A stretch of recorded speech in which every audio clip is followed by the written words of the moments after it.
There's something magical about this time of year in the garden. As the intensity of summer begins to mellow and the first whispers of autumn float on the breeze, everything feels like it's shifting, transforming. And today, we're diving right into that transformation. We're planting fall crops, prepping beds, starting sunflowers, and inboxing a fresh delivery of shrubs that could completely redefine a landscape. It's not just a day of gardening, it's a day full of possibilities, growth, and a whole lot of dirt.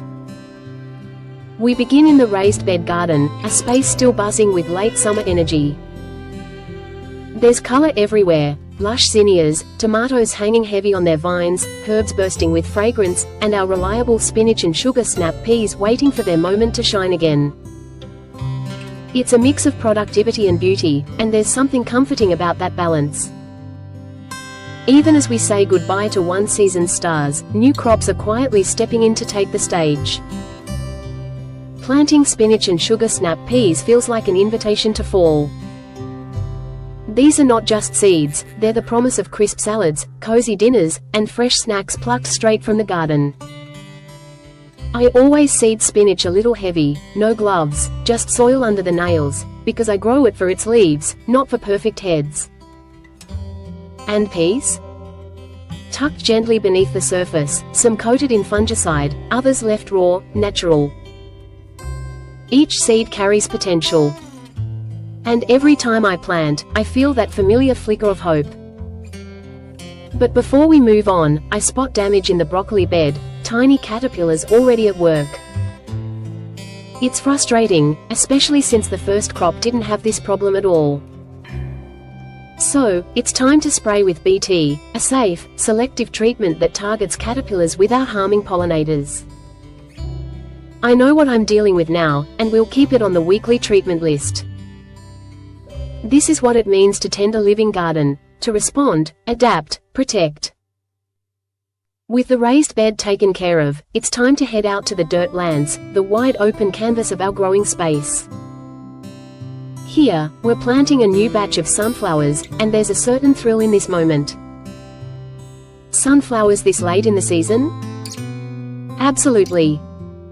With 50 to 90-day maturity ranges, we're right on time to enjoy a fresh flush of blooms before frost settles in. These are not just flowers, they're bursts of sunshine we're planting into the future. And speaking of futures, this is also the perfect moment for a crop update. Zinnias are thriving in the fading light, a dazzling reward for planting them late. We've been cutting them for arrangements, adding life and color to indoor spaces. Just beyond them, the first crop of sunflowers has begun to fade, their petals curling inward. But even in decline, they serve a purpose, feeding the birds and signaling the turn of the season. It's a reminder that beauty takes many forms. Corn is past its peak, its ears now more for chickens than dinner plates, but those stalks will play a starring role in fall decor. Artichokes have come into their own, imperial star and green globe, both standing proud, their silvery green heads nestled among strong stems. Some have matured faster, some are still growing, but all are thriving. These moments, of contrast, of growth, are what make this garden feel so alive. As we move deeper into the planting zone, I can't help but reflect on spacing strategies. Earlier, I planted some seedlings more closely than usual, and they supported one another beautifully, no staking needed. Closer spacing creates strength. That principle applies far beyond gardening. We're planting multiple varieties of sunflowers today: Autumn Beauty, Sunny Bouquet, Buttercream, and some special mixes from Sunflower Steve. Each brings a unique personality to the garden: reds, yellows, apricots. By staggering bloom times and mixing maturity rates, we're creating a dynamic, ever-evolving tapestry that will carry us well into the cool season. But timing is everything. As days shorten and nights cool, growth slows. So, even though some varieties promise blooms in 50 days, I build in a cushion, an extra week or so, to account for the seasonal shift. It's all part of planning with nature, not against it. While prepping the soil, I scatter biotone starter fertilizer, not essential for sunflowers, but it won't hurt. Then, I use my brand new V-Groove tool to carve neat planting furrows. It's a small thing, but it makes the process feel satisfying, almost meditative. I find a few missed potatoes along the way, surprises hidden beneath the surface, waiting to be discovered. The seeds go in, some sparingly, some generously. I'm not striving for perfection. I'm planting for joy, for bees, for birds, for bold late-season color. I envision golden blooms swaying in the breeze long after other plants have faded. These are the moments that remind me why I love gardening, not just for what it produces, but for how it makes me feel. By the time we finish planting, the dirt lands feel full of life again, full of hope. The Walla Walla onions are next. Some are ready to pull, others nearly there. Once they're out, more sunflowers will go in. It's a cycle of endings and beginnings, always moving forward. As we leave the garden and make our way toward the high tunnels, the excitement builds. A fresh shipment of shrubs arrived this morning, 5 pallets stacked with potential. And opening them feels like Christmas morning for a gardener. First, the boxwoods, beautiful, structured, classic. Some are the freedom variety, others, independence. Both are part of the proven winners line, and they're destined for high visibility spots around our home. I've already planted some in our flower beds and pathways, but these new ones open the door for more design options.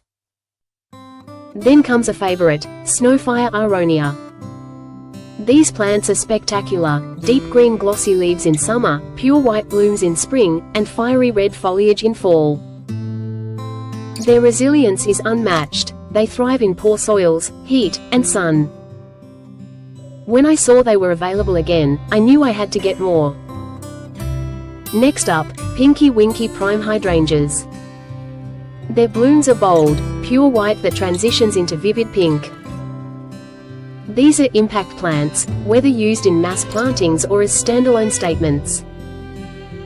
And with their hardiness range from zone 3 to 9, they're both beautiful and dependable. We also received more Invincible Sublime Hydrangeas, lush, lime green blooms that feel fresh and serene. These will replace a few we lost in the South Garden. Even a small loss gives us the chance to reimagine, to improve. And then, a unique favorite, Stonehenge Dark Druid Yews.